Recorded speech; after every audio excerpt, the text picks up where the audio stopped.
E nossa história não estará pelo avesso assim, sem final feliz. Teremos coisas bonitas para contar. Muito bem, gente? Tudo bem com vocês? Sou o professor Roberto Carlos, nessa aula histórica, né? É uma aula que fecha esse período, né? Esse ciclo aí dessa nossa sequência, né? Falando de aulas em torno da história do Brasil. Trata-se, né? Nós tivemos a aula anterior, né? Sobre a nova república, os presidentes, alguns fatos importantes, acontecimentos importantes. Fechamos, né, esse momento, então, com a segunda aula sobre a nova república, ou Nova República, parte 2. Momento em que partimos, né, com o marco temporal ali, né, em que o governo Luiz Inácio Lula da Silva assume o poder, e algumas características, né, desse governo, um histórico, né, para a história marcante desse país, né, em que um operário, né, vem e assume o posto máximo, né,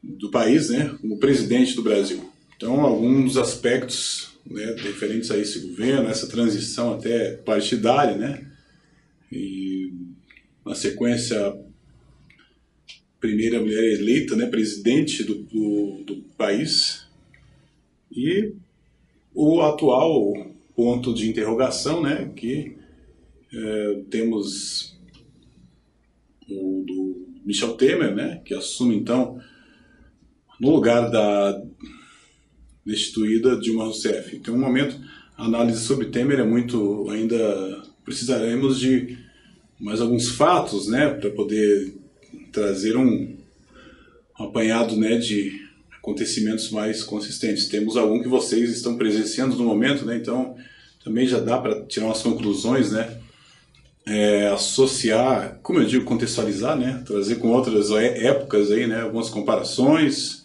enfim. Então é um momento aqui que a gente encerra, diria um momento deveras emocionante, né? Desde o começo lá, com expansão marítima, né? Aquele descobrimento do Brasil, ou alguém encontrou o Brasil, né? Alguns navegadores encontraram o Brasil por ordem, né? Enviados da Europa. Todo aquele processo, né? Dos reis, da monarquia, de reinados, né? De período joanino, enfim. Passamos por tanta coisa, né? Então esse é um momento que eu diria emocionante. Mas é sério, gente, bacana essa... Espero que possa ter contribuído, né, nessa caminhada aqui para entender, em parte, né, a história do Brasil, né? Temos sempre outros aspectos a serem considerados, a serem levados em consideração, mas acredito que a objetividade, né, se fazia necessária e nesse caminho, algumas coisas que exigem talvez um aprofundamento pelo tempo que nós dispomos, mas teremos outros momentos, outros encontros aqui, em outros módulos aí. Não se preocupem, né? Don't worry. Estaremos juntos ainda em outros momentos, tranquilo? Mas vamos lá então, né? Vamos começar essa aula. Bem, o último presidente que a gente trouxe aqui, né, como convidado, né, convidado para nossas aulas de história, Fernando Henrique Cardoso, né, Plano Real, e aí então vamos entender essa transição, né, no momento em que assume o poder Luiz Inácio Lula da Silva, né, o operário que se tornou presidente, né, então o representante do povo, é isso, né, assim como todos os outros, né, eleitos pelo povo, né, nessa nova república, desde o Direta Já. Vejamos então algumas características, né, desse governo de Luiz Inácio Lula da Silva, né, que já tinha a simpatia, né, de grande parte da população, né. Então é o resultado de um anseio, né, da população por algumas mudanças, né, de ordem social, entre outras, né, na distribuição da renda, melhor distribuição de renda, né, porque distribuição de riqueza é um termo um tanto distribuir riqueza, isso é tanto contraditório, mas tudo bem, vamos lá. Então, com um plano, né, com um discurso, com a ideia de reverter aquele quadro de concentração de rendas, né, tirar as pessoas da pobreza, da marginalidade, algumas questões relacionadas também à violência, enfim. Bem, Lula assume, né, em 2003, né, vamos nos concentrar nesse primeiro período aqui, né, de 2003 a 2006, já que foi reeleito, né, então, no seu primeiro mandato, né, percebe-se, né, a manutenção de uma agenda neoliberal, né. Então, a ideia no primeiro mandato, né, era ganhar, então, a confiança, né, dos responsáveis, né, dos tais agentes econômicos, não só nacionais, como internacionais, né. Assim, o primeiro mandato não foi de medidas de grande impacto, né. De um modo geral, foi uma política, né, econômica que manteve muito do presidente anterior, né, o Fernando Henrique, mantendo-se o combate da inflação, né, a partir dos altos juros, contenção de despesas, né, para amenizar a dívida externa, então. Esse foi o quadro, né, quadro inicial, né, do governo Lula. Bem, nós temos então, vamos enumerar aqui alguns aspectos desses dois mandatos de Lula, né, são informações históricas, são dados e sempre sugerem, né, aquelas reflexões de sempre, né, que eu proponho a vocês. Vamos lá. Temos aqui, então, nesse primeiro momento, a ideia, né, da manutenção, né, daquela agenda neoliberal, né, de combate à inflação, enfim. Segundo mandato, né, que traz mesmo algumas medidas de maior impacto, né, como também alguns acontecimentos, né, de grande impacto, né.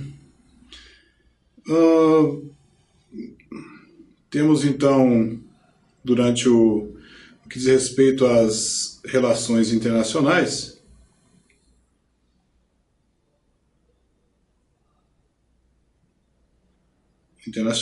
então o governo mantém uma postura aparentemente mais independente, né, dos outros países, principalmente de potências como os Estados Unidos, né, aí já inserido naquele bloco, né, naquele grupo, o BRIC, né, chamados BRICS, formados por Brasil, Rússia, Índia e China, né, países que se destacaram, né, e tem o Brasil como parceiro, né.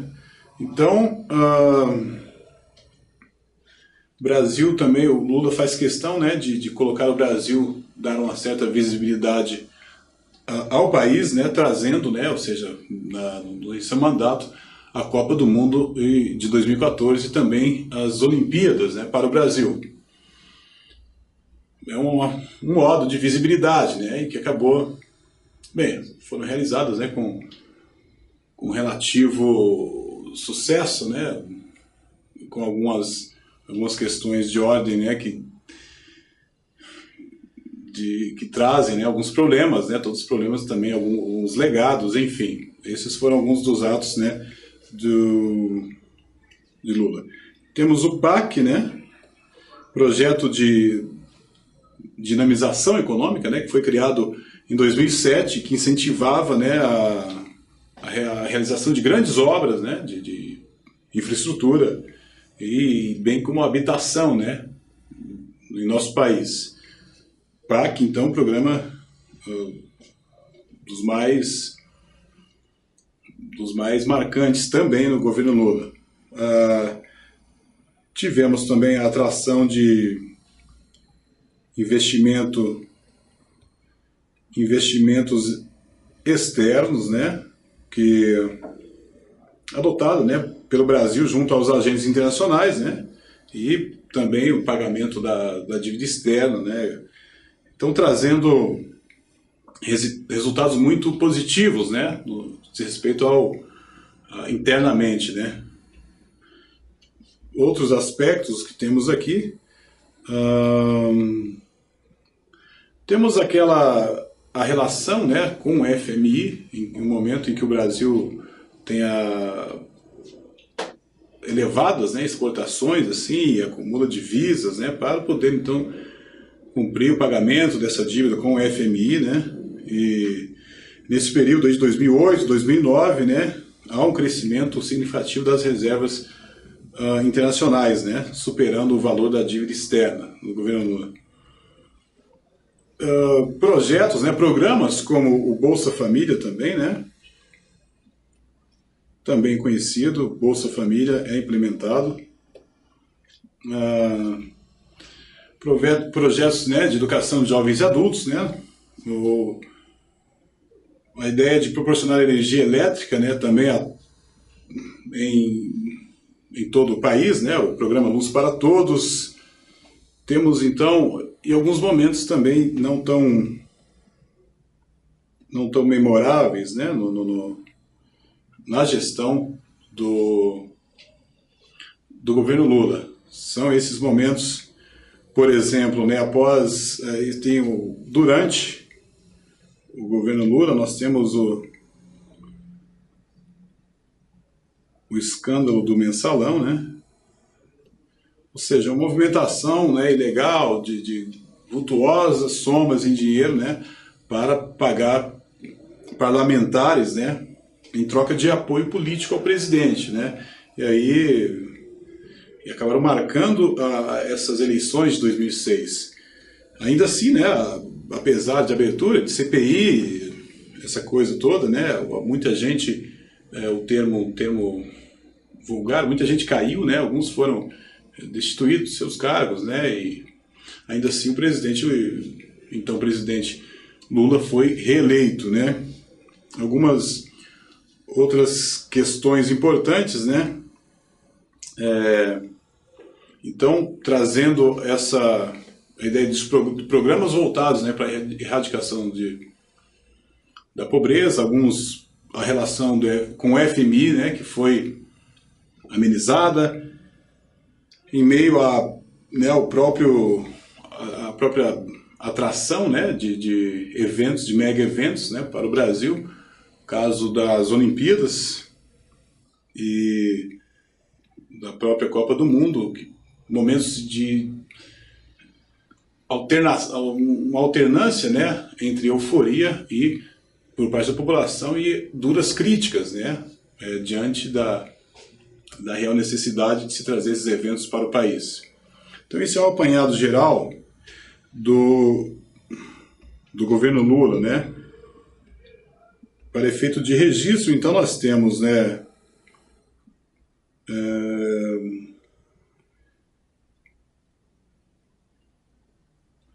temos mensalão, a própria reeleição, né, que foi um momento também importante, PAC, né, vou colocar aqui os mega eventos, entenda-se Copa do Mundo e Olimpíadas, alguns programas, né, tais como Bolsa Família, programas de erradicação do trabalho infantil, né, o Luz para Todos, o ProUni, né, também um momento importante no que diz respeito à possibilidade de inserção, né, da admissão de jovens de baixa renda, né, ao ensino superior, né, por meio de bolsas de estudos, né, vocês obviamente têm conhecimento sobre as bolsas ProUni integrais, parciais, né. Então, compondo, né, esse mandato aí, temos mais ao final já, no segundo mandato, a imagem do presidente um tanto já desgastada, né, em função, né, dessa oscilação de acontecimentos, né, de alguns bons programas e de alguns escândalos, de outras situações, né, como a realização de mega eventos. Ainda assim, mesmo com essa imagem aparentemente desgastada, né, o governo Lula acaba garantindo, né, por assim dizer, a eleição da candidata petista também, né, Dilma, Rousseff. Então, mantém-se, né, o Partido dos Trabalhadores no poder, e veremos então algumas características, né, já do mandato da presidenta, né, ou presidente, como queiram, né, como o poder, né, representando o poder máximo, né, Dilma Rousseff, presidente Dilma, representando o poder máximo no país, né. Então, uma espécie de encerramento, né, desse período aqui, da nossa abordagem aqui, do período de redemocratização brasileira, né, ou período conhecido como Nova República, né, ou redemocratização, né, encerrado momentaneamente, né. Teremos então, como eu disse, temos o presidente Michel Temer, né, veremos uma coisa de cada vez, né, veremos então a trajetória, né, da presidente Dilma desde que ela assume, né, ela assume em 2014, até o processo de impeachment, né. Vamos lá então. Então, sobre Dilma Rousseff assume em 2011, né.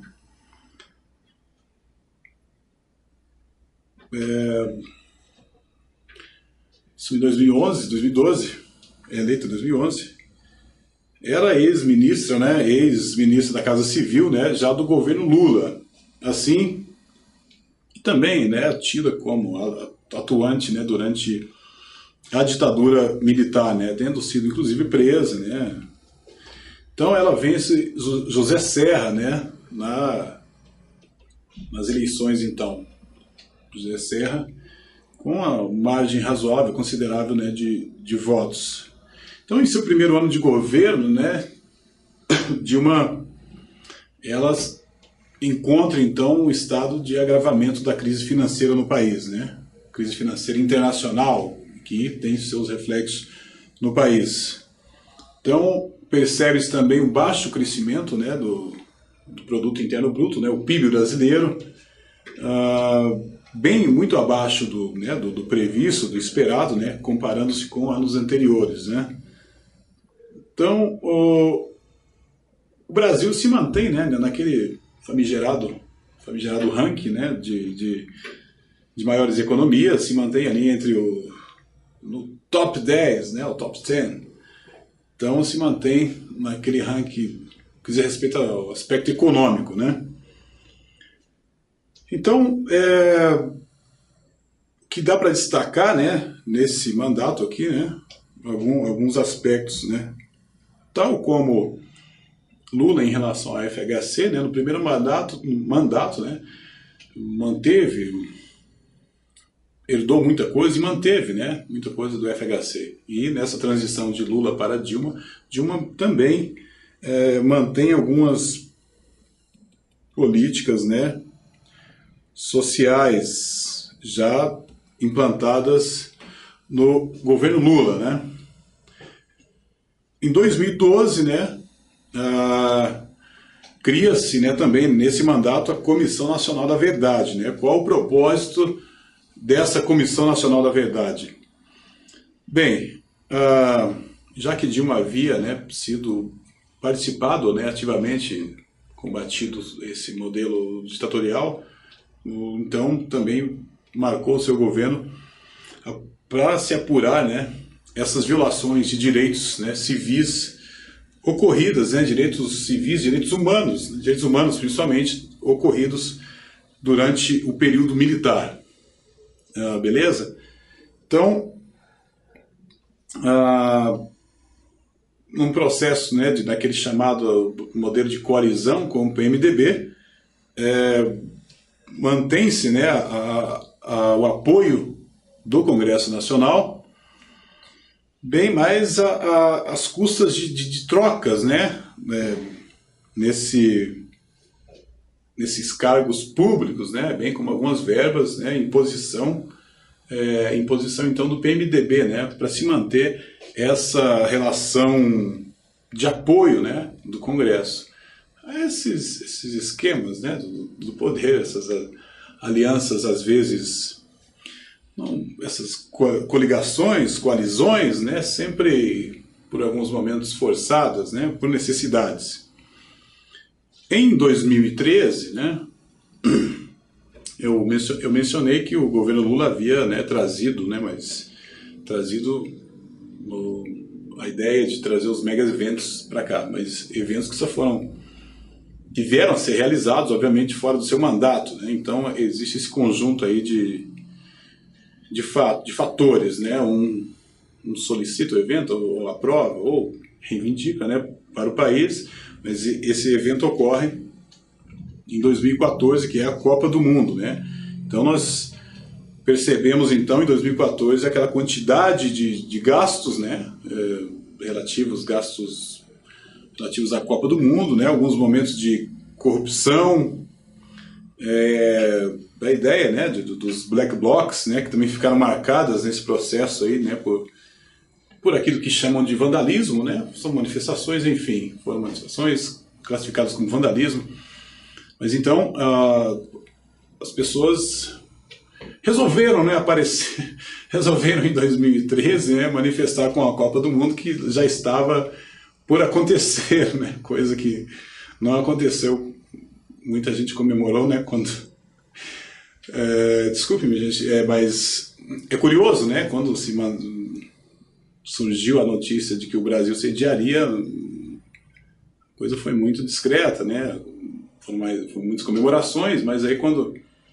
A gente comemorou realmente, né? E aí quando na iminência de uma Copa do Mundo, aí as pessoas foram às ruas, né, para tentar reverter, né, a realização da Copa do Mundo no Brasil. Tudo bem, mas isso logicamente não deu certo, né? Tivemos uma Copa, né? E alguns aspectos interessantes, mas não falaremos deles, né? Então, a Alemanha é campeã, só para constar. E ainda mantendo o ritmo das manifestações, elas ocorrem em todo o Brasil, manifestações em que a grande parte da população acaba aderindo, né, a esse movimento, né, contra esses momentos que surge a ideia, né, dos partidos com aquele oportunismo, né, o senso de oportunismo, para então já se colocar, né, como numa possível, né, nova eleição aí, se colocar como candidatos, né. Então, temos também nesse período, né, o escândalo da Petrobras, 2014, né, aí ganha muita dimensão na imprensa, né, compra de refinarias, etc., nos Estados Unidos, algumas suspeitas, né, que vão sendo como evasão de divisas, obviamente, eu acredito que todos acompanharam, né, mas é bom a gente trazer aqui de forma não muito aprofundada, né, porque são passíveis, né, estão sujeitos está em trâmite, muita coisa está em trâmite, né, desses escândalos todos aí, né, históricos. Basta entender, né, que só para a gente retomar aqui, nesse governo da Dilma, criou-se aquela Comissão Nacional da Verdade, né, para trazer fatos da ditadura militar. Então, devemos nos conter com respeito a algumas considerações muito conclusivas aqui, né, a respeito desses acontecimentos todos, né, que vem aí já nessa nova república, né. Então ainda manteve-se Dilma ainda, esse escândalo da evasão de divisas, de refinarias, ainda quando a mesma era do Conselho Administrativo da Petrobras. Então o que temos é isso.